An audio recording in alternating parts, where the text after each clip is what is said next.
And how do you see the startup abhi ecosystem in Pakistan? Investments کی جو اگر آپ کہیں بہت ڈٹرمنٹس ہوتی ہیں. ایک اگر ڈٹرمنٹ آپ نے لینا ہے وہ ہوتا ہے global interest rates. Interest rates are the price of money. جب انٹرسٹ ریٹس گرے ہوئے ہوتے ہیں 1-2% پہ گلوبلی آ جاتے ہیں, تو پاکستان میں بھی پھر وہ 6-7% پہ آ جاتے ہیں, تو پیسے کو بینک وغیرہ میں رکھنے سے کچھ ریٹرن نہیں ملتا.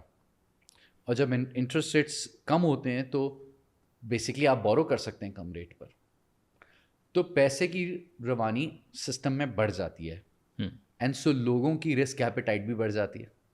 تو لوگ بینک میں رکھتے ہیں, سب سے جب رسکی ٹائم ہوتا ہے لوگوں نے بینک میں رکھا ہوا ہوتا ہے, اس سے تھوڑے کم رسکی ایسٹ ہوتا ہے بانڈس, اس سے تھوڑا کم ہوتا ہے ریئل اسٹیٹ, اس سے کم ہوتے ہیں اسٹاکس, اس سے زیادہ ہوتے ہیں اسٹاکس, اینڈ اسٹاک سے زیادہ یہ پرائیویٹ کمپنیز رسکی ہوتی ہیں. جب انٹرسٹ ریٹس کم ہوتے ہیں تو globally in private start ups میں آئیڈیاز میں زیادہ پیسہ آنا شروع ہو جاتا ہے. تو جب 2017-18-19 میں تو انٹرسٹ ریٹس بہت کم تھے. پھر کووڈ شاکس کے بعد جب پرائسز اوپر گئیں گلوبلی دنیا میں چیزوں کی, تو انفلیشن اوپر چلا گیا.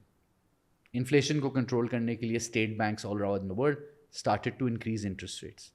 جب انٹرسٹ ریٹس اوپر جاتے ہیں تو اب آپ کے پاس $100 ہیں اور آپ کو اب بینک میں زیادہ ریٹرن مل رہا ہے, تو پیسہ سیفر ایونیوز کی طرف جانا شروع ہو جاتا ہے. So globally there was a immediate slow down in start up funding. Pakistan کے لیے ڈبل ویمی ہو گئی. پاکستان کا اس پیریڈ میں جو کرنسی ویلیو ہے وہ تقریباً 100-125 سے ایٹ ون پوائنٹ 310-320 تک بھی گئی اوپن مارکیٹ میں. تو اگر ایک انویسٹر ہے, گلوبل انویسٹر, جو ایکسائٹیڈ ہو کے اس مارکیٹ میں آیا تھا, اس کے تو پیسے ہی نہیں بنے ابھی تک کسی اسٹارٹ اپ میں, تو جنرلی یہ ہوتا ہے.